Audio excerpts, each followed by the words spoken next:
Safari ya Emau, ufunuo wa fumbo la ufufuko na fumbo la Ekaristi Takatifu. Wapendwa, karibuni kwa tafakari Dominika ya tatu ya Pasaka.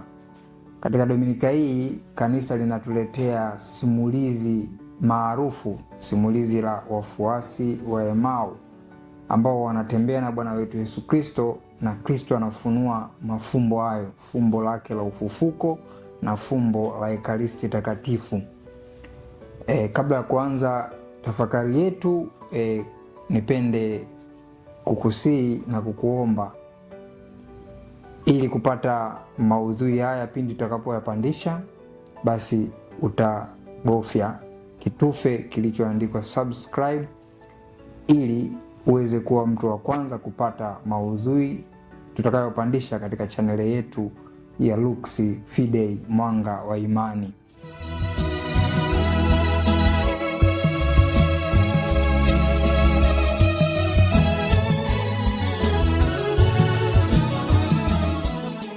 Yeye aliyebeba dhambi zetu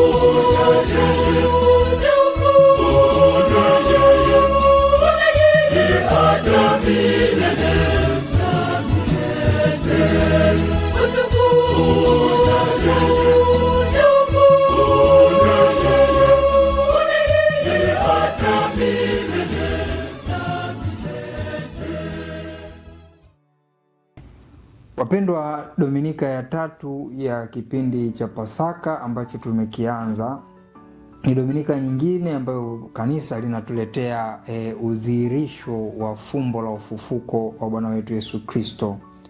Kristo anafufuka na anaendelea kuwatokea watu mbalimbali kama tulivyokwisha kuona Dominika iliyopita, na leo anawatokea wafuasi wa Emau.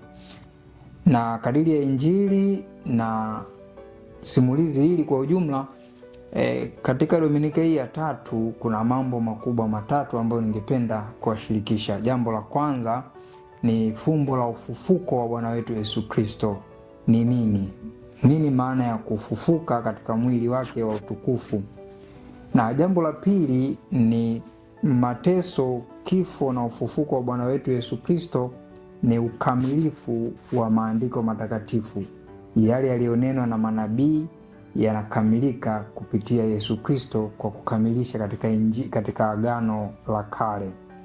Na jambo la tatu ni udhihirisho ama ufunuo wa fumbo la Ekaristi Takatifu, ambayo ni mwili na damu yake kweli Bwana wetu Yesu Kristo, ambaye kwa fumbo hilo la Ekaristi Takatifu tunaweza kupata maana halisi ya kile tunachokiita adhimisho la misa takatifu. Na hivyo Yesu anaendelea kujifunua katika fumbo hilo la Ekaristi Takatifu. Zaidi sana anatuongezea kitu kingine, uwepo wake halisi katika maumbo ya mkate na divai. Katika simulizi hili la wafuasi wa Emau, mwinjili Luka kwa namna ya pekee anatuelezea lengo msingi la kwa nini ameandika injili yake. Kila mwinjili, kila yule aliyeandika injili, tunafahamu wainjili wapo wanne: Mathayo, Marko, Luka na Yohane. Kila mwinjili ana lengo lake la kwa nini ameandika injili. Mwinjili Luka katika ile simulizi maarufu la safari ya Emau anatupa nini hasa kilichomsibu, kilichompata, au lengo lake kufikisha ujumbe huo wa habari njema kwa watu. Walau katika injili hii ya Luka linakuwa limefichwa, linakuwa katika fumbo, tofauti na mwinjili Yohane ambaye tunapata moja kwa moja tunaposoma injili ya Yohane sura ya 20 aya 30, anasema basi kuna ishara nyingine nyingi alizozifanya Yesu mbele ya wanafunzi wake zisizoandikwa katika kitabu hiki, lakini hizi zimeandikwa ili mpate kuamini kwamba Yesu ndiye Kristo mwana wa Mungu, na kwa kuamini muwe na uzima kwa jina lake. Tofauti kidogo na mwinjili Luka ambaye ameliweka katika fumbo. Ameweka katika fumbo, lakini lengo lake yale yote ambayo yanatendwa na Kristo yametimia tangu mwanzo, kutoka katika Agano la Kale yanakamilishwa katika Agano Jipya. Na hata tukio hili la safari ya Emau linafanana kabisa na lile tukio ambalo Bwana wetu Yesu Kristo na wazazi wake Maria na Yosefu wanapokwenda hekaluni Yerusalemu, anapotea Yesu akiwa na umri wa miaka 12. Lina uwiano ama mfanano wa mada mbalimbali, na hivyo Luka anatuwekea kama vile ncha mbili katika injili yake, ncha ya kwanza na ncha ya mwisho, kwa sababu hii habari ya Yesu kupotea inapatikana katika sura ya pili ya injili ya Luka, na hii safari ya Emau katika sura ya 24, sura ya mwisho katika injili ya Luka. Na kwa kifupi, lengo msingi ndicho kile ambacho tunakiita tipolojia. Tipolojia manake uwasilishwaji wa Agano la Kale katika Agano Jipya, mahusiano makubwa yaliyopo kati ya Agano la Kale na Agano Jipya, yani uhalisia, matukio, ishara na vitu mbalimbali vya Agano la Kale vinajitokeza katika Agano Jipya, na vile ambavyo vipo katika Agano Jipya vinapata ufunuo wake katika Agano la Kale. Na kama ukiangalia katika maandiko matakatifu, kuna matukio mbalimbali ambayo yanadhihirisha hilo. Mfano, tukio hilo la kwanza la Yesu kupotea hekaluni na wazazi wake wanamtafuta linafanana kabisa na hili la safari ya Emau. Jambo lingine ni Yusufu kule Misri ananyanyuliwa akitoka katika kuuzwa kwa vipande 20 vya fedha na Yuda. Yesu Kristo naye aliuzwa kwa vipande 30 na Yuda Iskariote ananyanyuliwa na kwenda kuwa mtu mkubwa katika nchi ya Misri. Na huyu Yusufu anawakomboa taifa lake, anawakomboa ndugu zake kutoka katika njaa. Yesu Kristo anawakomboa ndugu zake, taifa teule, taifa la Mungu, sisi sote kutoka katika utumwa wa dhambi. Tukirudi katika Agano la Kale, kitabu cha Mwanzo, kuna Adamu, historia ya Adamu. Adamu wa kwanza ambaye anaanguka dhambini katika bustani ya Edeni. Yesu Kristo anaanza mateso yake na kumkomboa mwanadamu kutoka katika dhambi katika bustani ya Getsemane. Kwa hiyo kuna mahusiano makubwa yaliyopo katika Agano la Kale na Agano Jipya. Na pia lile simulizi la Musa ambaye ni Agano la Kale, anapomnyanyua yule nyoka wa shaba, anawakilisha Kristo ambaye atanyanyuliwa katika msalaba, na wale walipokuwa wakimwangalia yule nyoka wa shaba waliweza kupona, na sisi tunapomwangalia Yesu katika msalaba tunapona. Ni mahusiano makubwa ya Agano la Kale na Agano Jipya. Ndicho ambacho kinaitwa tipolojia, na ndicho ambacho kinaonyesha kwa nini Luka ameandika. Na kama umefuatilia kwa makini simulizi hili la wafuasi wa Emau, utaona mwinjili Luka anatumia maneno mawili ya Kigiriki ambayo ni msingi mkubwa, maneno mawili ya Kiyunani ama Kigiriki. Anatumia neno la kwanza dei. Dei manake lazima ama umempasa, ni kitu cha kulazima, yani lazima kifanyike. Na kitenzi kingine anachokitumia ni plero. Plero manake kujaza ama kutimiliza. Kwa hiyo yote ambayo yanafanyika ni lazima yatimizwe, na yanatimizwa kupitia Yesu Kristo. Na kumbe lengo ni kumuelewa Yesu Kristo, kumtambua Yesu ni nani katika mafumbo ya maisha yake, tangu kuzaliwa, mateso, kifo na ufufuko wake na udhihirisho wake mara baada ya ufufuko. Yote haya mwinjili Luka anatuambia lengo lake msingi. Na tukianza katika zile mada au mambo matatu ambayo yanabeba Dominika hii ya tatu, jambo la kwanza ni udhihirisho wa fumbo la ufufuko. Ufufuko ni nini? Tunaelewa nini tunaposikia ufufuko wa Yesu Kristo? Ufufuko wa Yesu Kristo katika maisha yangu una maana gani?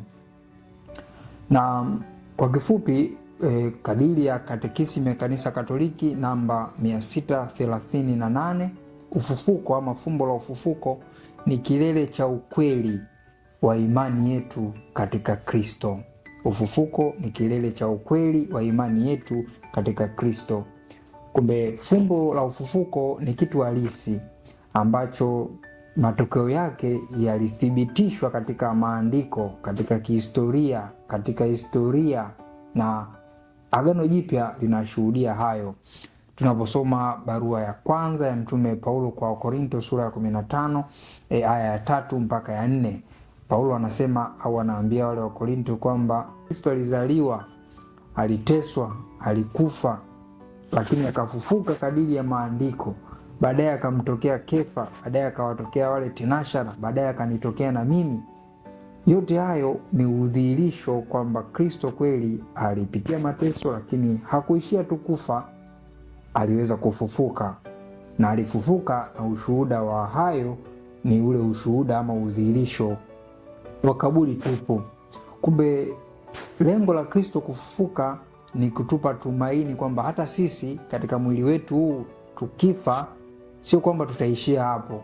Kuna kitu cha mbele kitakuja ambacho ndicho ufufuko wa miili. Na sisi tunaamini katika imani, katika kanuni ya mitume na sadiki katika ufufuko wa miili. Na ufufuko wa miili ambao unazungumziwa kwa ufupi ama ili kuelewa zaidi ni kadiri Yesu Kristo alivyofufuka katika mwili wake wa utukufu. Na changamoto ya mambo ya mwili na roho katika utume wa kanisa umepitia changamoto mbalimbali, ukiwepo kutokea kwa wazushi mbalimbali waliojaribu kuelezea mambo ya mwili na roho. Basi walitokea wazushi fulani walioitwa Wagnostiki. Hao Wagnostiki walikuwa na teolojia yao kwamba mwili ni mbaya, roho ndio nzuri, na hivyo roho ipo katika mwili kama adhabu, na hivyo siku utakapotoka katika mwili, roho itakapotoka katika mwili, basi utakuwa umetoka katika hiyo adhabu. Na hivyo vitu vyote ambavyo ni vya kimwili, vya kidunia dunia, wao waliviona kuwa ni vitu vibaya na ni dhambi. Wao waliona kwamba vitu vya kiroho vinavyohusiana na mambo ya roho ndivyo vitu vizuri. Na kumbe mwili kama mwili wetu huu tutakapokufa tutapata mwili wa ufufuko ambao mwili huo utakuwa na sifa mbalimbali. Yesu Kristo anadhihirisha nini ambacho tutakipitia pindi tutakapofufuliwa katika miili yetu na kuwa na mwili wa utukufu. Kuna sifa 5 ambazo mwili wa ufufuko wa Kristo ulikuwa nazo. Sifa ya kwanza ni hali ya kutokufa. Mwili wake alipofufuka ni mwili ambao haufi tena, haupatikani na matatizo na magonjwa ili uweze kufa. Hakuna shida yoyote katika mwili huo. Na tofauti na ule mwili wa Lazaro, tukumbuke kwamba Lazaro alizaliwa, akafa, Kristo akamfufua katika ule simulizi lile la Yesu kumfufua Lazaro. Lakini Lazaro alipofufuliwa baadaye alikuja akafa, kwa sababu ufufuko wake ulikuwa kwa ajili ya kudhihirisha Kristo ni nani, mwana wa Mungu aliye hai, Masia. Na hivyo alikuja kufa tena, na Kristo anapofufuka mwili wake unakuwa sio wa kufa tena, haufi tena. Kwa hivyo tutakapokufa, tutakapofufuliwa katika mwili, tutakuwa na huo mwili wa kutokufa. Sifa ya pili ni uhalisia wa kimwili, kwamba ule mwili wa Kristo ulikuwa ni mwili kweli kweli. Ndio maana aliweza kula, waliweza kumgusa, kama Injili ya Dominika ya pili ya Pasaka, lete mkono wako wewe usiamini, uguse na uwe yule anayeamini. Tomaso anagusa kweli kovu za misumari na kovu ya pale ambapo kwenye ubavu alipotobolewa na mkuki. Kwa ni mwili kweli, ni mwili kweli kweli. Sifa ya tatu ni uwezo wa kupita vizuizi mbalimbali. mwili huu haufungwi na vizuizi kama ukuta ama mlango, na ndio maana Yesu anawatokea wafuasi katika maeneo mbalimbali na kuambia amani kwenu, wakiwa wamejifungia milango kwa hofu ya Wayahudi, lakini yeye anaweza kupita katika milango iliyofungwa katika ukuta na bila kuwa na kizuizi chochote. Sifa ya 4, haufungwi na muda na wakati. Haufungwi na muda na wakati. Yesu anaweza akawa yupo hapa Galilaya, lakini akawepo Yerusalemu, akawepo Bethlehem, akawepo mfano Manzese, akawepo labda Kibaha, akawepo Morogoro, katika muda huo huo, bila kufungwa na muda, bila kufungwa na mahali. Kwa hiyo mwili wake unakuwa ni mwili wa utukufu. Na sifa ya 5 ni mwili ule ule unatambulika kabisa, tunamtambua huyu ni Yesu, amefufuka kweli katika mwili ule ule. Kumbe na sisi tutakapofufuliwa tutakuwa na mwili wa kutambulika, kwamba tutamtambua huyu ni fulani, huyu ni John, huyu ni Angel, huyu ni nani. Tutawatambua kwa mwili wake ule ule, utakuwa ni mwili wa utukufu. Ndio maana waliweza kumtambua Yesu, mikono yake ilikuwa ina zile kovu za misumari na ubavu wake ulikuwa una kovu ya ule mkuki. Kwa hiyo kila kitu ambacho kinapitia katika maisha ya Kristo katika hili fumbo la ufufuko, anatupa picha ya nini ambacho tutakipitia na sisi tutakapofikia katika huo mwili wa utukufu. Kwa hiyo mwili wake wa utukufu ndio utakao kuwa nao, mimi nitakao kuwa nao, wewe utakao kuwa nao. Hakutokuwa na mateso katika huo mwili wa utukufu, hakutokuwa na magonjwa, hakutokuwa na shida. Ni mwili wa utukufu usiofungwa na mambo ya dunia hii. Kumbe Kristo anadhihirisha kwamba yeye ni nani katika hilo tukio la Emau, safari ya Emau, kwamba fumbo la ufufuko, kwamba nimefufuka kweli kweli na mwili wangu una sifa kama hizo. Sasa katika Injili tumesikia simulizi hilo, na huyu tunasikia majibu ya huyu Kleopa. Kleopa pengine ni nani? Katika simulizi hili la wafuasi wa Emau tunaona wanatajwa wafuasi wawili wa Emau, lakini kimsingi ni mmoja tu ndio anatajwa jina lake. Yule mwingine kwa nini hatajwi na pengine ni alikuwa ni nani? Kadiri ya wataalamu wa maandiko matakatifu kama Daktari Brant Pietre pamoja na George Caius, wote wanaelezea kutokana na mitazamo yao kwamba yule mfuasi mwingine pengine alikuwa mke wake na Kleopa. Na huyu Kleopa ni nani? Tunasikia habari zake katika Injili ya Yohane pale Yesu ambapo amesulubiwa msalabani. Katika msalaba wa Yesu alikuwepo Maria na dada yake Maria, mke wa Kleopa, ambaye katika Injili nyingine huyu Kleopa ni kama baba yao na wakina Yose, wakina Simoni, ambao walikuwa ni binamu yake Yesu. Ndio wale ambao walienda katika sinagogi wakamwambia, akasikia habari akiwa ndani ya sinagogi kwamba mama yako na ndugu zako wanakutafuta. Wengi wetu wanachanganya kusema kwamba Yesu pengine alikuwa na wadogo zake wengine, lakini hapana. Yesu alizaliwa peke yake na mama yetu Bikira Maria, na hawa ni binamu zake ambao wanatajwa. Kwa hiyo Kleopa kwa lugha fupi ama kwa maneno machache tunaweza tukasema alikuwa kama mjomba wake na Yesu, Kleopa. Sasa Kleopa katika simulizi hili anataja majibu ya kushangaza. Ikumbuke kwamba safari ya Emau ni safari ya kutoka katika iko kijiji cha Emau. Mwinjili Luka anatuambia kijiji cha Emau, walitoka kijiji cha Emau kwenda Yerusalemu kusherekea sherehe za Pasaka, sherehe ya mikate isiyotiwa chachu.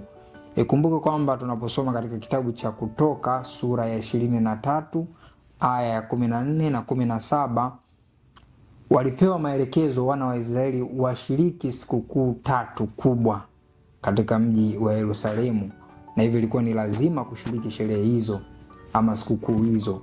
Sikukuu hizo ni hizi: sikukuu ya mkate usiotiwa chachu ambao ni Pasaka, ukiwakumbusha safari ya kutoka utumwani Misri kwenda katika nchi ya ahadi.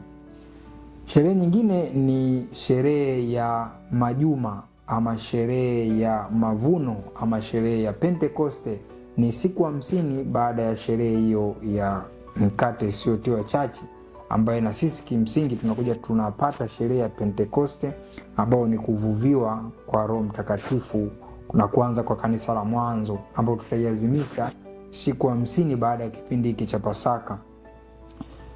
Tutaazimisha baada ya Dominika ya kwanza ya Pasaka mpaka hiyo Pentekoste ni siku 50. Pentekoste siku 50. Sherehe ya tatu ambayo walikuwa wanaazimisha ni sherehe ya vibanda. Sherehe ya vibanda ama Sukoti. Kwa hiyo katika mila na desturi zao walilazimika. Kwa hiyo hao watu walitoka Emau kuelekea jiji la Yerusalemu kwa ajili ya sherehe hizo. Katika sherehe hizo kuelekea sherehe hizo, manake siku ile ya Ijumaa Kuu Kristo alipopata mateso na kuuawa, wao wanajiandaa kufunga safari kurudi kwao Emau. Ni umbali wa kilomita takribani 11 ama maili 7 kutoka Yerusalemu mpaka huko Emau. Kwa hiyo kadiri ya Injili wanatuambia ni kama mwendo wa siku 2 hivi. Na hivyo wanapokuwa njiani tunaona wanaongea au wafuasi, tunaona wafuasi wanaongea kuhusiana na habari za mateso, kifo na ufufuko wa Kristo. Na hivyo wanaonekana kama wamekata tamaa kwamba walimtegemea. Tunaona majibu yake hapa anayosema huyu Kleopa katika Injili ya Luka sura ya 24. Anawaambia mambo gani? Wakamwambia mambo ya Yesu wa Nazareti aliyekuwa mtu na nabii, mwenye uwezo katika kutenda na kunena mbele za Mungu na watu wote. Umeona, imani imepungua, huzuni imemjaa, kukata tamaa. Hawamuoni tena kama Masia, hawamuoni Yesu kama mwana wa Mungu, bali kama mtu nabii ambaye alifanya mambo makubwa na maneno makubwa aliyoyatenda na miujiza mbalimbali. Na watu wakuu wetu walipomtendea mambo Mungu, tena jinsi wakuu wa makuhani na wakubwa wetu walivyomtia katika hukumu ya kufa, wakamsulubisha. Zaidi ya hayo, leo ni siku ya 3 tangu yalipotendeka mambo hayo. Tena wanawake kadhaa wa kadha wa kwetu walitushtusha, wakasema ya kwamba wametokewa na malaika, wakasema ya kwamba yu hai. Na wengine waliokuwa pamoja nasi walikwenda kaburini wakaona vivyo hivyo kama wale wanawake walivyosema, ila yeye hawakumona. Majibu yake yanaonyesha kukata tamaa.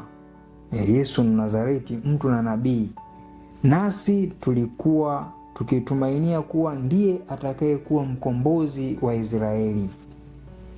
Na hilo ambalo analisema ndicho ambacho Luka anaendelea katika Injili yake. Yesu anatimiliza unabii wa Agano la Kale. Tukirudi nyuma Injili ya Luka hii sura ya 2 ya 34, tunaona unabii wa nabii Simeoni kwamba huyu amewekwa kwa kuanguka na kuinuka kwa wengi katika Israeli. Ndicho ambacho Kleopa anakikiri kwamba walimtazamia kwamba yeye ndiye atakuwa mtu wa kuwainua kutoka katika pengine utawala ule wa Kirumi na kadhalika na kadhalika. Kwa hiyo Yesu anawajibu tunaposoma hiyo Injili ya Luka sura ya 24 hadi 25. Injili ya Luka sura ya 24 aya 25, anawaambia, enyi msiofahamu, wenye mioyo mizito ya kuamini yote waliosema manabii, je, haikumpasa Kristo kupata mateso haya na kuingia katika utukufu wake?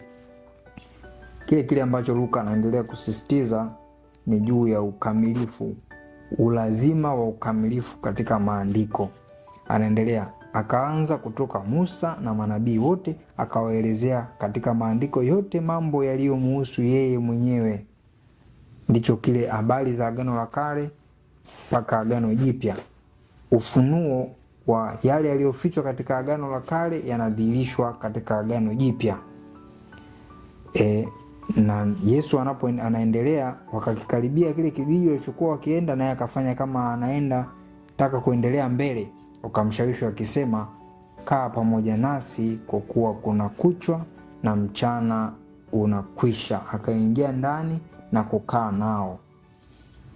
Ndicho ambacho kinatupelekea kupata sehemu ya pili ama dhima ya pili ya Dominika hii ya tatu ya Pasaka, kwamba maisha, mateso, kifo na ufufuko wa Bwana wetu Yesu Kristo na udhihirisho wake ni ukamilifu wa maandiko matakatifu. Ambacho Kristo anakifanya ni ile njia ya kufundisha neno la Mungu. Ili uweze kulielewa neno la Mungu, ya kupasa uanze na Agano la Kale uje Agano Jipya. Usikimbilie tu Agano Jipya kwa sababu hautoweza kulielewa vizuri. Ndicho anachokifanya Yesu, anaanzia Agano la Kale, vitabu vya Musa, manabii mbalimbali, mpaka katika yale mambo yaliyomhusu yeye mwenyewe ambayo ndiyo Injili. Injili ni maisha, utume wa Yesu Kristo na ukamilifu wa hilo fumbo kubwa la Pasaka, yaani mateso, kifo na ufufuko wake Bwana wetu Yesu Kristo. Hivyo Yesu anaanza kuwapitisha katika hiyo njia ya ufundishaji wa neno la Mungu almaarufu tipolojia. Yesu anafanya tipolojia hiyo, na Mtakatifu Hieronimo ama Jerome anatuambia hilo kwa uzuri, kwamba ukamilifu wa Agano la Kale unakamilika katika Agano Jipya. Agano Jipya limejificha katika Agano la Kale. Hivyo maagano haya mawili, Agano la Kale na Agano Jipya, yanafanana au yanatengeneza kitu kimoja, muunganiko mmoja. Pasipo Agano la Kale huwezi ukaelewa Agano Jipya. Agano Jipya linategemea Agano la Kale kujifunua katika lenyewe. Kwa hivyo lenyewe kwa lenyewe yanatuletea ufunuo huo wa kimungu kupitia maagano hayo. Na katika simulizi hilo tunaona Yesu anaendelea, anatudhihirishia kitu tunachokiita adhimisho la misa takatifu. Kumbe Yesu anafanya misa yake ya kwanza mara baada ya ufufuko wake. Mara baada ya ufufuko wake Yesu anafanya misa ya kwanza na wafuasi wa safari ya Emau. Mwisho alifanya katika karamu ile ya Alhamisi Kuu jioni, na sasa baada ya ufufuko anafanya hiyo karamu ama misa takatifu siku ya kwanza ya juma jioni. Fumbo la Ekaristi Takatifu ndiyo kama sehemu ya tatu ya mada katika hii Dominika ya tatu ya kipindi cha Pasaka ama Dominika ya tatu ya Pasaka. Maneno hayo, kaa nasi Bwana, maana jioni inakaribia ama usiku unaingia, kwa maneno yangu. Kaa nasi Bwana, pengine tunamwomba Yesu akae nasi kama hao walivyowafunulia maandiko mpaka wakaelewa, wakanogewa, wakatamani aendelee kukaa nao. Ndicho ambacho tunakiomba, au iwe sala yetu, kaa nasi Bwana. Iwe sala yako, kaa nasi Bwana. Baba Mtakatifu Yohane Paulo wa Pili, ambaye ni mtakatifu kwa sasa, katika waraka wake wa kichungaji, pengine ndio waraka wake wa mwisho katika maisha yake hapa duniani, ulioenda kwa jina la Mane Nobiscum Domine, ukiwa na maana ya kaa nasi Bwana, ambao ulitolewa tarehe 7 Oktoba mwaka 2004 wakati kanisa linaadhimisha mwaka wa Ekaristi. Mwaka wa Ekaristi maana mwaka 2004 mpaka mwaka 2005. Katika mwaka huo Baba Mtakatifu alitoa huo waraka Mane Nobiscum Domine, ambao kwa ufupi ulikuwa na mada 5 ama vitu vitano, ama ujumbe wake tunaweza tukaweka katika pointi 5.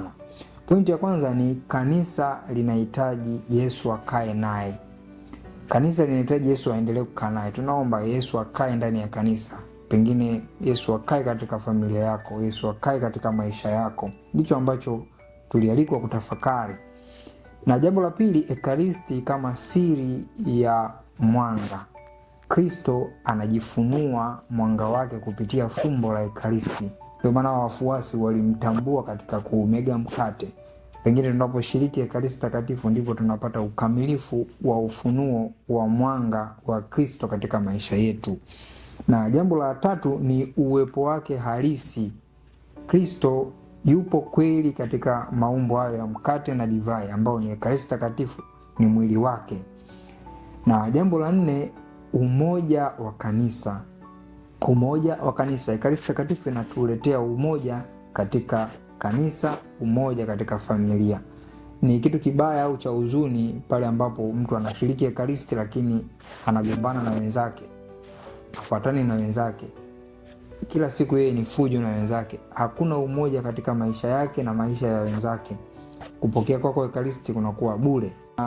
Toka kufanya utume na huduma. Pale walipokuwa wanarudi tena Yerusalemu kwenda kuwatangazia hiyo habari njema kwamba ni kweli Yesu amefufuka, ametutokea sisi kweli. Ndicho ambacho tunaalikwa na sisi mara baada ya misa. Padre anaposema ite missa est, misa imekwisha, sasa mnatumwa kwenda kuitangaza hiyo habari njema ya ufufuko. Ndicho ambacho wanakifanya hao wafuasi wa Emau. Na pengine swali la kujitafakari, wao walijiuliza swali zuri.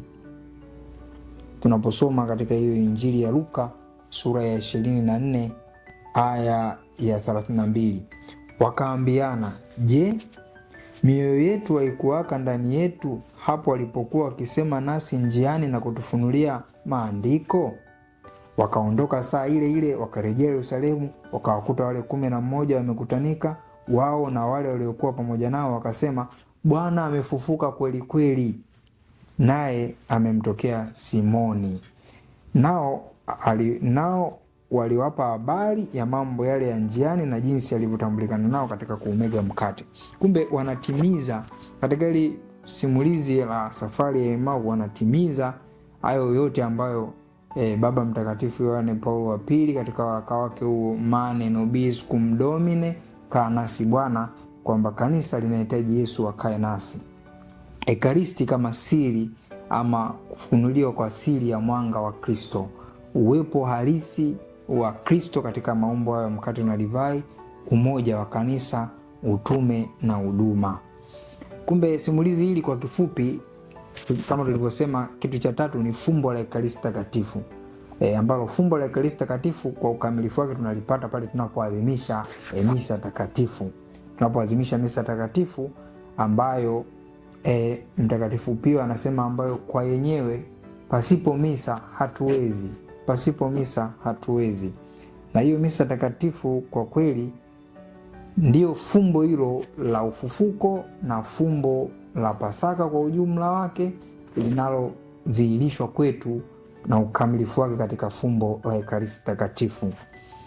Kadiri ya Katekisimu ya Kanisa Katoliki namba 1346, hiyo misa takatifu ambayo ni sadaka ya kweli ya Agano Jipya ya Bwana wetu Yesu Kristo mwenyewe, anamtolea Mungu Baba mwili na damu yake, roho na umungu wake kwa mikono ya padre, inaweza ikawekwa katika liturujia mbili.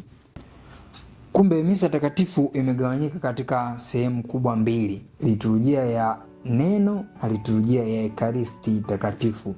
Liturujia ya neno ambayo inaundwa na neno la Mungu, manake kusoma masomo yale yanayotumika katika hiyo misa, baadaye homilia ama mahubiri, yani ufafanuzi wa neno la Mungu, na baadaye tunakamilisha maombi ama sala za waamini.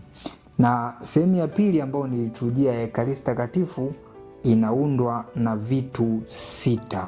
Liturujia ya Ekaristi Takatifu inaundwa na vitu 6 ambacho ni kama ifuatavyo. Kitu cha kwanza ni matayarisho ya dhabihu ama matayarisho ya vipaji, matoleo, mkate na divai ambao vitatumika kwa ajili ya mageuzo, kwa ajili ya kutuletea huo mwili kweli na damu kweli ya Bwana wetu Yesu Kristo. Jambo la pili ni anafora. Anafora manake ni ule ujumuisho wa ile tunaita sala ya Ekaristi, ikitanguliwa na utangulizi wa misa husika. Katika utangulizi na hiyo sala ambayo ndani yake tunapata kitu kingine kinaitwa epiklesi. Katika sala ya Ekaristi, epiklesi ndio uvuvio kumuita Roho Mtakatifu aweze kuvitakasa na kuvitakatifuza vipaji vile, mkate na divai viweze kugeuka kuwa mwili na damu ya Kristo, ambayo padre anashusha kwa nguvu ya Roho Mtakatifu, vinabadilika vipaji hivyo, ndio tunaita mageuzo, vinageuka kuwa mwili na damu ya Kristo, lakini vikibaki kuwa tunaviona katika macho ni mkate na divai, lakini vimebadilika na kuwa mwili na damu ya Kristo. Jambo jingine katika liturujia ya Ekaristi Takatifu, kuna maombi ambayo sala hiyo ya Ekaristi inaendelea maombi kuliombea kanisa, kumwombea Baba Mtakatifu, lakini pia tunaomba sala zetu kupitia kwa watakatifu, Bikira Maria, Mtakatifu Yosefu na watakatifu na mashahidi na malaika wote, lakini pia kuwaombea wenye daraja, maklero. Tunaanza na Baba Mtakatifu, maaskofu, mapadre, mashemasi, lakini sio hao tu, tunaombea pia watu wote, walei, kuombea pia wale walio hai na wale walio wafu, maanake kwa namna ya pekee marehemu. Kumbe ni kitu cha muhimu katika adhimisho la misa takatifu. Na jambo la 5 ni komunyo takatifu, kile ambacho Yesu amekifanya katika safari ya wafuasi wa Emau. Tunaona walipomshawishi kwa maneno, kaa pamoja nasi kwa kuwa kumekuchwa na mchana unakwisha, akaingia ndani akakaa nao. Ikawa alipokuwa ameketi nao chakulani, alitoa mkate, akaubariki, akaumega, akawapa, yakafumbuliwa macho yao. Ni maneno manne ama vitenzi vinne ambavyo Yesu anavifanya, anaturudisha katika ile karamu ya jioni, karamu ya mwanzo, karamu ya kwanza ya Alhamisi jioni, alipoweka hiyo sakramenti ya Ekaristi Takatifu. Alisema maneno hayo manne, au alifanya hayo matendo manne, kwamba alitwaa mkate, akaubariki, akaumega, akawapa, yakafumbuliwa macho yao, wakamtambua, kisha akatoweka mbele yao. Ni kitu cha msingi sana cha kupaswa kukitambua na kujiuliza kwamba Yesu walishamtambua kwamba huyu ni Yesu, lakini kwa nini atoweke mbele yao? Kama mwanzo tulivyosema kwamba sifa ya mwili wa utukufu unaweza kuondoka, unaweza kushikika, lakini pia unaweza ukaondoka. Kwa hiyo Yesu akaondoka kati yao baada ya kufanya hayo mambo. Kumbe tunapata kitu kingine ambacho fumbo hili la Ekaristi Takatifu linaendelea kujidhihirisha na kujifunua kwetu, uwepo halisi wa Bwana wetu Yesu Kristo katika hayo maumbo ya mkate na divai, ambayo Katekisimu ya Kanisa Katoliki inatuambia ni mageuzo uwamo ama transubstantiation, mageuzo uwamo, kwamba Yesu Kristo yupo kweli katika hayo maumbo ya mkate na divai.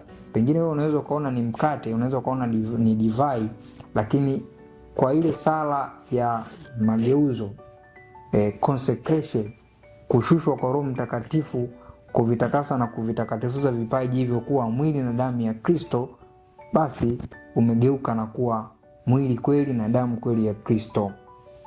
Na Mtakatifu Sirili wa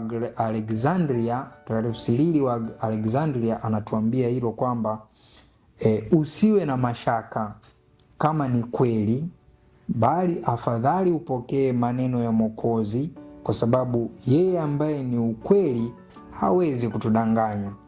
Usiwe na mashaka kama ni kweli, bali afadhali upokee maneno ya Mwokozi, kwa sababu yeye ambaye ni ukweli hawezi kutudanganya kamwe. Kumbe tunapopokea Ekaristi Takatifu tutambue mambo hayo ya msingi, kwamba lile tukio ama ile liturujia nzima ya Ekaristi Takatifu inabeba uzito mkubwa na inabeba vitu vikubwa katika maisha yetu. Pengine hatukupaswa hata kusogea pale, lakini ni upendo na huruma ya Mungu ambayo inaendelea katika maisha yetu, anaturuhusu tuweze kushiriki huo mkate, kushiriki huo mwili wake ambao malaika katika maisha yao wamenyimwa, hawezi kushiriki. Tunashiriki sisi wanadamu. Kwa hiyo uone faida na umuhimu mkubwa pindi maadhimisho yanapofanyika, kwanza katika neno lake, na pili katika Ekaristi Takatifu, kwani ukamilifu wa haya yote ndio yanatufanya tuweze kumtambua, macho yetu yaweze kufunguliwa. Macho yetu yanafunguliwa tukirudi katika Agano la Kale, kitabu cha Mwanzo, anguko la mwanadamu. Mwanadamu baada ya kula tunda, macho yake yakafumbuliwa, dhambi ikaingia ulimwenguni. Lakini fumbo la Ekaristi Takatifu linatuletea wokovu kutoka katika ile dhambi ya mwanzo, kwamba hao walipokula macho yao wakafumbuliwa macho yao, wakafumbuliwa ufahamu wao, wakamtambua kwamba huyu ni Kristo. Lakini Kristo anatoweka.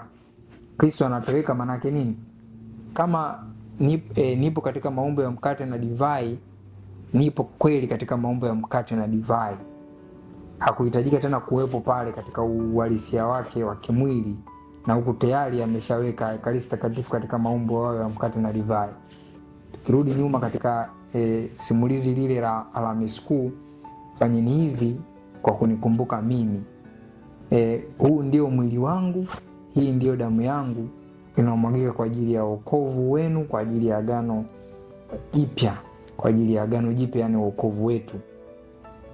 Kumbe tunapoenda katika adhimisho la misa takatifu, tujitahidi kukamilisha yote liturujia zote, liturujia ya neno na liturujia ya Ekaristi Takatifu. Kuna umuhimu wake. Wapo ambao unakuta mtu amechelewa katika liturujia, katika misa, anakuja labda muda wa kutoa sadaka, anatoa sadaka, na wakati wa kukomunika, kupokea Ekaristi Takatifu, anapokea Ekaristi Takatifu wakati hajasikia neno la Mungu, sehemu ya kwanza hajakuepo. Na mtu huyo pengine unakuta anaulizwa, anasema nimetoa sadaka, kwa maana napokea Ekaristi Takatifu. Kwa ni kama ana ni haki yake, kwa sababu ametoa sadaka ndio ashiriki Ekaristi Takatifu. Hilo sio sawa. Shiriki kuanzia mwanzo, kwa jina la Baba mpaka nendeni na amani, misa imekwisha, sasa mnatumwa. Kushiriki katika liturujia zote mbili ni muhimu na kuna faida kubwa katika maisha yetu, kwa sababu kuna kuza muungano wetu na Kristo. Kuna kuza muungano wako na Kristo, kwanza katika neno na pili katika Ekaristi Takatifu. Ndicho anachosema mwinjili Yohane katika injili yake sura ya 6 aya 57. Aulai mwili wangu na kuinywa damu yangu hukaa ndani yangu nami hukaa ndani yake. Kristo anakaa, anatengeneza muungano wako, anatengeneza muungano wangu na yeye kupitia liturujia hiyo ama misa takatifu, neno lake na Ekaristi Takatifu ambayo ni mwili na damu yake. Jambo la pili ambalo ni faida, kututenga na dhambi. Tunaposhiriki mara kwa mara Ekaristi Takatifu tunapata maondoleo ya dhambi. Katekisimu ya Kanisa Katoliki namba 1393 inamnukuu Mtakatifu Ambrosi ambaye anatualika nipokee Ekaristi Takatifu kila siku ama mara kwa mara, ili kuweza kupata hiyo hali ya kuwa mbali na dhambi. Jambo la tatu, umoja wa mwili wa fumbo. Umoja wa mwili wa fumbo, manake Ekaristi inaunda kanisa. Tunapopokea Ekaristi Takatifu tunaunda ule umoja na kanisa. Lakini pia jambo jingine, kuwa tayari kujitoa mwanga, kuwa tayari kujitoa kwa ajili ya wengine. Ekaristi Takatifu, shukrani. Kristo ameutoa mwili wake kwa ajili ya wokovu wetu, na sisi tunajifunza hicho, kwamba kuwa tayari kujitoa kwa ajili ya maisha ya mwingine. Fikiria pale mwingine anapokuwa anahitaji msaada na wewe unatoa msaada kwake. Unapomletea faraja, unapomsaidia katika yale ambayo anayapitia, yote hayo unatimiza lile lengo msingi la Kristo, mwili wake kwa ajili ya wokovu wa ulimwengu. Kwamba rafiki yangu wa ukweli ni nani? Ni yule aliyekuwa tayari kutoa hata maisha yake kwa ajili yangu. Je, mimi nipo tayari kutoa uhai kwa ajili ya maisha ya rafiki yangu? Swali la tafakari. Katika waraka wa kichungaji ambao ulitoa Baba Mtakatifu Yohane Paulo wa Pili, Mane Nobiscum Domine, mwaka 2004, kuna kitu kimoja ambacho alikiongelea. Ekaristi Takatifu inaimarisha ama inatusaidia kutimiza utume na huduma ya kanisa. Utume na huduma ya kanisa, ambalo ndilo tukiangalia vizuri ni somo la kwanza la Dominika hii ya 3 ya Pasaka kutoka katika kitabu cha Matendo ya Mitume sura ya 2 aya ya 14 na aya ya 22 mpaka ya 28. Petro anatoa hotuba nzito, na hotuba hiyo anaitoa baada ya kuvuviwa na nguvu ya ufufuko. Ufufuko wa Kristo uliwapa nguvu mitume kuondoka na kwenda kutangaza injili au habari njema. Mitume wanapata nguvu na wanaenda kwa nguvu kweli kweli kuhubiri hiyo injili. Mtume Petro anawaambia watu kuhusu maisha na utume wa Yesu, kwamba Yesu alikuja kwa makusudi maalum, kwa fumbo la umwilisho, akatenda matendo mbalimbali, akawahubiria watu habari njema. Ukirejea ile hotuba ya Yesu mlimani, mafundisho ya Injili ya Mathayo sura ya 5 mpaka sura ya 7. Lakini sio hivyo tu, akateswa, akafa, akafufuka. Lakini alipofufuka ndio ukamilifu wa lile fumbo kubwa la Pasaka. Kumbe katika maisha yake mwisho wa siku akapaa mbinguni, Mtume Petro anaelezea. Lakini haya yote anaelezea lengo ni nini? Ndio ujumbe ule wa utume na huduma. Pengine naweza nikajiuliza, nitafikishaje injili kwa watu wengine? Au ninafanyeje niseme kwamba ninainjilisha?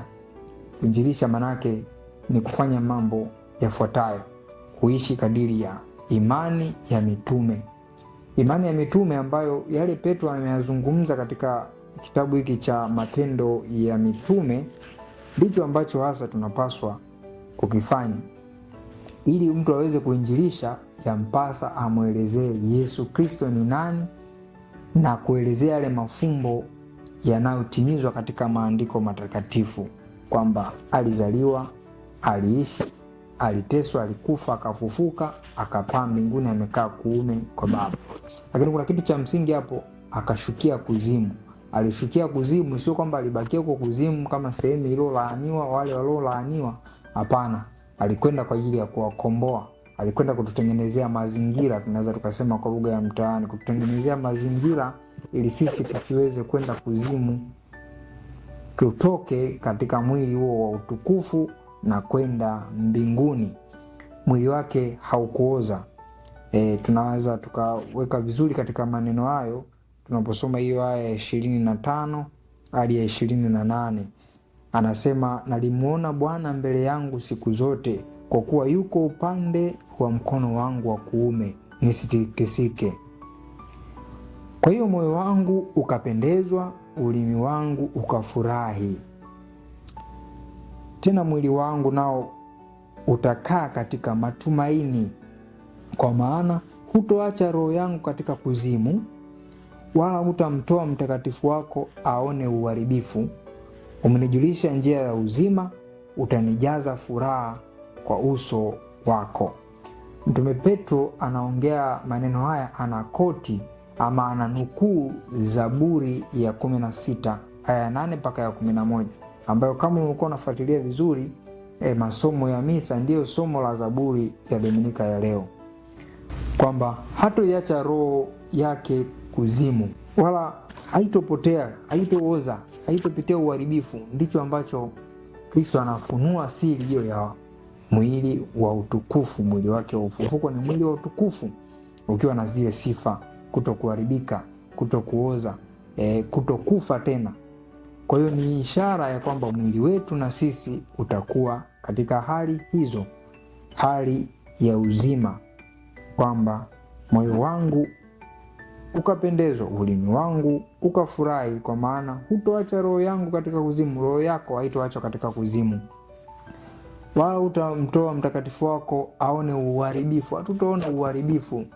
Pengine fumbo hili linafunua hizo siri za maisha yetu, kwamba fumbo la ufufuko wa Kristo unatupa picha ya kile ambacho tutakipitia katika ufufuko wetu binafsi.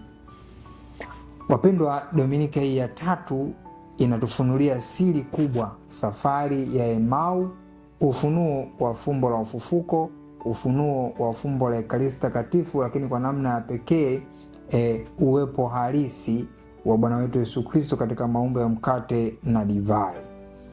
Ni Dominika njema ambayo inatuletea ujumbe mkubwa na kuona fahari katika hilo fumbo la ufufuko, kuona fahari katika fumbo la Ekaristi Takatifu. Nikusii ujivunie mafumbo hayo matakatifu katika maisha yako, uwe mshiriki katika maadhimisho ya misa takatifu mara kwa mara, pengine kila siku ukiweza, kwa sababu katika fumbo hilo la Ekaristi Takatifu ndipo tunachota neema na baraka katika maisha yetu. Kumbuka kwamba Ekaristi Takatifu ni kilele na kiini cha maadhimisho yetu mbalimbali, kwa sababu ndio Kristo mwenyewe aliyejifunua kwanza kwa wafuasi wa Emau na wafuasi mbalimbali, na katika kuumega mkate ndipo walipoweza kumtambua Kristo katika maisha yake. Nikutakie tafakari njema na Dominika njema ya 3 ya kipindi cha Pasaka. Mimi ni Padre Benjamin Maganga, na yeye ni Lux Fidei, mwanga wa imani.